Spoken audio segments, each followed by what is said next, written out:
Hey everyone, it's Ripper here.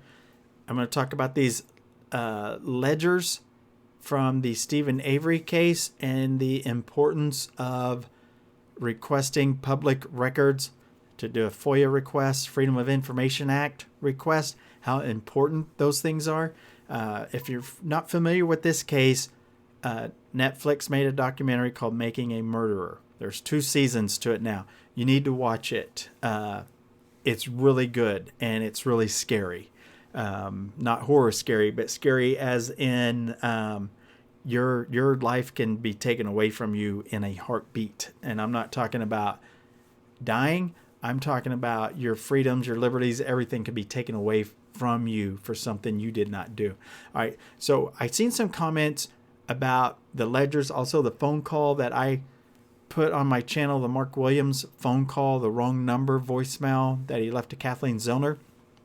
There were some people in there ask what was the importance of that, and so let me go over this stuff, and I'm gonna do it in a way where it's really easy to understand, because I think a lot of times when you're looking through pages and pages of these documents, you can't really get a grasp of what you're looking at unless you put things side by side. So I'm going to put them side by side. There's only like 6 pages we're going to look at. On the left are the records that were gotten through the Freedom of Information Act. The ones on the right were the ones that the state gave to Stephen Avery's appellate attorney. All right, so they're the same exact page. The only difference is the identifying markers on them. One says Exhibit Group A, one says Group B. The bottom right, there's page numbers. The one on the left says 227. The one on the right says 6991. Upper right-hand corner, page 1 of 3. So we can all agree they're the exact same identical piece of paper. All right, so on the bottom right on the left page where it says 227, we're going to go to page 228. So there's 228 on the right. We're going to go to 6992. Actually, we're going to go to 6993. 6992 was a blank page, I believe. I downloaded these about a week ago, but I think it was a blank page, and I didn't put it in here because it was a blank page. Up in the upper right-hand corner, page 2 of 3. These are the exact same pages also. So the ones on the state, the government gave to Stephen Avery's appellate attorneys on the right.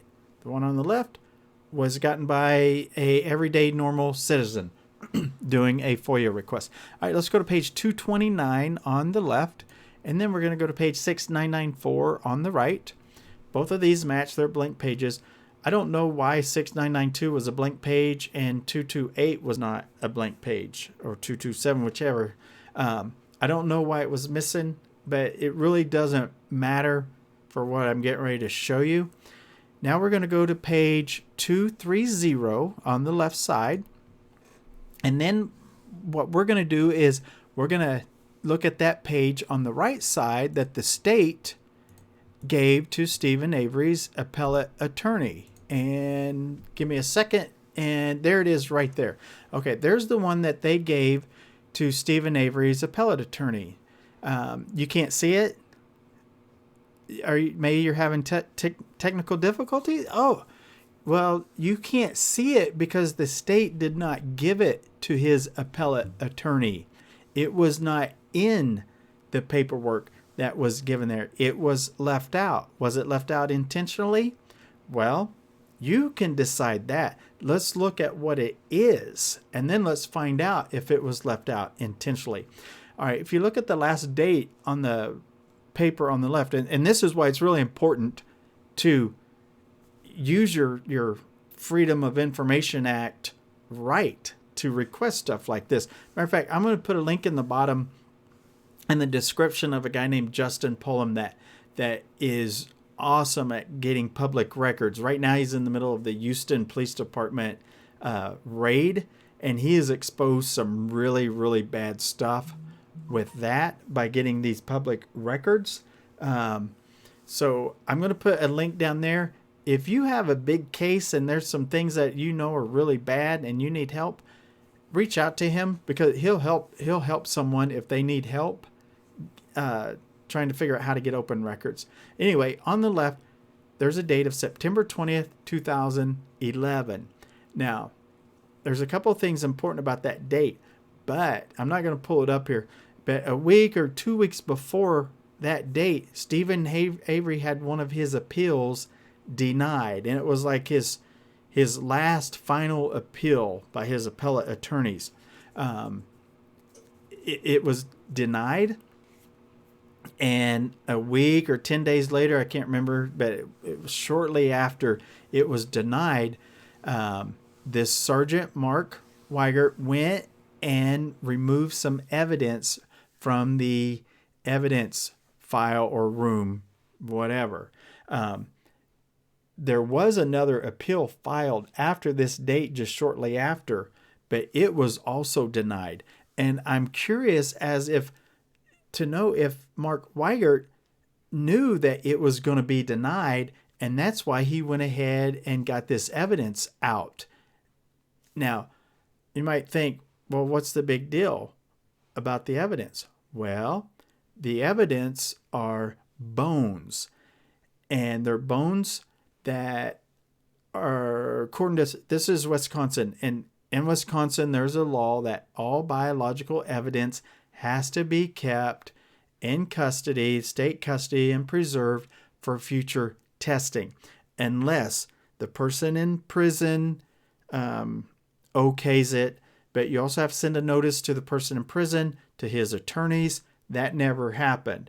Now, there's probably a good reason why it didn't happen, because these bones that were checked out came from a different site than where the murder happened. And these bones were checked out and then given to the victim's family.